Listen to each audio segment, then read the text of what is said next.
تو وہ واہ کر کے لے لے گا، اور 112 کے 110 بولیں گے تو آہ کر کے ہاں بول دے گا.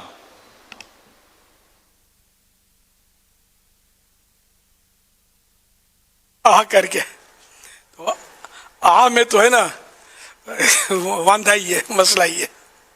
مفتی صاحب کچھ فرما رہے ہیں. نہیں، بس میں یہی عرض کر رہا تھا جو آپ نے ارشاد فرمایا وہ اپنی جگہ ٹھیک ہے. بس اب عام طور پہ اس کے پھر وہ ہوتا یہ ہے کہ بعض اوقات چلر کسی کے پاس بھی نہیں ہوتا، یعنی سکے عام طور پہ آج کل بہت ہی کم لوگ رکھتے ہیں.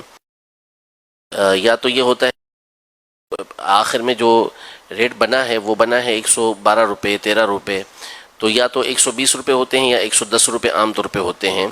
تو اتنی معمولی رقم میں عام طور پہ وہ خود ہی انڈرسٹینڈنگ ہو جاتی ہے. وہ کہتا ہے کہ چھوڑیں 2-3 روپے نہیں ہے تو کوئی مسئلہ نہیں.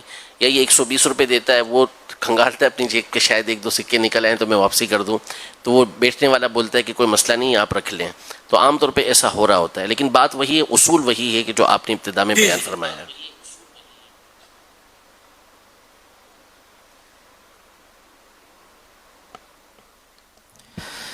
SMS کے ذریعے سوال ہے کہ اگر کسی کو اس کے گھر والے کہے کہ عمرہ کر لو اور وہ کہے کہ میں اس قابل نہیں ہوں، کیا ایسا کہنا درست ہے؟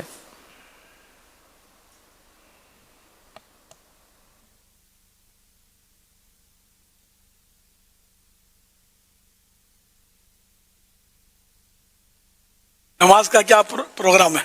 نماز کے قابل ہو گئے ہو؟ اگر نماز کے قابل ہو گئے تو عمرہ شریف کے بھی قابل ہو گئے ہوں گے. پھر حج فرض ہو جائے گا، حج کے قابل نہیں ہوں تو مسئلہ بہت آگے نکل جائے گا. اس لیے وہ عمرہ شریف کی سعادت ملتی ہو تو سانس بعد میں لے، پہلے فلائٹ بک کر لے. کاکا نے بلایا ہے، مدینے چلتے ہیں. منع نہ کیا جائے. اگر کوئی اور وجہ نہ ہو منع کرنے کی تو صرف یہ عاجزی کا موقع نہیں کہ میں عمرے کے قابل نہیں ہوں، میں نماز کے بھی قابل نہیں ہوں، تو بہت کچھ ہو جائے گا نا. اللہ کا نام لینے بھی قابل نہیں ہوں، میں نام بھی نہ لے، درود شریف پڑھنے کے بھی قابل نہیں ہوں، درود پاک بھی پڑھنا کے چھوڑ دیں گے، کلمہ تو پڑھیں گے نا، کہ اس کے بھی قابل نہیں ہے. تو یعنی ہر جگہ ان کی ساری ہر جگہ عاجزی نہیں کی جاتی، اس کے بھی مواقع ہوتے ہیں عاجزی کے. صلو علی الحبیب صلی اللہ علیہ محمد صلی اللہ علیہ محمد. سوشل میڈیا کے ذریعے سوالات کا سلسلہ جاری ہے. یہ سوال موصول ہوا ہے، حافظ غلام رسول ہیں، یہ سوال کر رہے ہیں. یہ کہہ رہے ہیں کہ میں نے سنا ہے دوران نماز قیام کی حالت میں بایاں ہاتھ چھوڑنے سے نماز ٹوٹ جاتی ہے، کیا یہ درست ہے؟ لیفٹ ہاتھ جی سیدھا ہاتھ ہو یا بایاں دایاں، یہ دایاں بایاں میں سمجھنا کم ہو گیا اب لوگوں کا. دایاں مانے سیدھا، بایاں مانے الٹا. تو نماز کے دوران بایاں ہاتھ کھولیں تو نماز نہیں ٹوٹتی. اب ہم جب رکوع سے کھڑے ہوتے ہیں تو دونوں ہی ہاتھ کھلے ہوتے ہیں. یعنی کوئی ایسا عمل کیا کہ دیکھنے والا دیکھے کہ یہ نماز میں نہیں ہے، وہ یوں سمجھے، یا اس کو ظن غالب ہو کہ یہ نماز میں نہیں ہے، تب جا کے نماز ٹوٹتی ہے.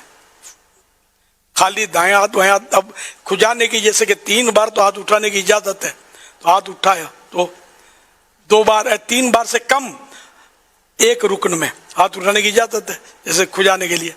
تو وہ ہاتھ یہ نہیں ٹوٹے گا. بلکہ جب کسی کو اوباکی آئے، یہ اپنے اوباسی ڈکار آئے تو قیام میں سیدھے ہاتھ سے ہاتھ سے روکے، جمائی، جی جمائی، ڈکار نہیں جمائی آئے تو اس کو قیام میں ہے، انہیں ہاتھ باندھ کر جو نماز پڑھ رہے ہیں کھڑے ہیں تو سیدھے ہاتھ کی پشت سے، یا پہلے تو یہ جیسے کہ سرکار صلی اللہ علیہ وسلم کا تصور باندھے، نبیوں کا تصور جیسے باندھے کہ کیونکہ یہ شیطان کی طرف سے نا، تو شیطان کو کبھی انبیاء کرام کو کبھی جمائی نہیں آئی، تو یہ تصور کرنے سے بھی انشاءاللہ جمائی رک جائے گی. یہ بہاری شریف میں لکھا ہے. اور یا پھر اوپر کے دانتوں سے نچلے ہونٹ یوں دبا کے روکنے کی کوشش کرے جمائی کو، اور یا پھر یہ کہ سیدھے ہاتھ کی پشت یعنی یہ پیٹھ یوں روکنے کی کوشش کرے. اور جب تک ممکن ہو، جیسا کہ آپ نے جماعی کے حوالے سے بیان کیا، تو سیدھا ہاتھ ہی استعمال کرنا چاہیے، کیونکہ جب الٹا ہاتھ استعمال کریں گے تو سیدھا ہاتھ جو ہے وہ ناف کے نیچے آ جائے گا.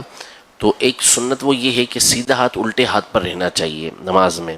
تو حتی الامکان کوشش یہی ہونی چاہیے کہ قیام کی حالت میں سیدھا ہاتھ ہی استعمال کریں، بلا شدید مجبوری کے الٹا ہاتھ استعمال نہ کریں. لیکن نماز ٹوٹنے کی وہی صورت ہے جو امیر علیہ سنت نے بیان فرمائی ہے.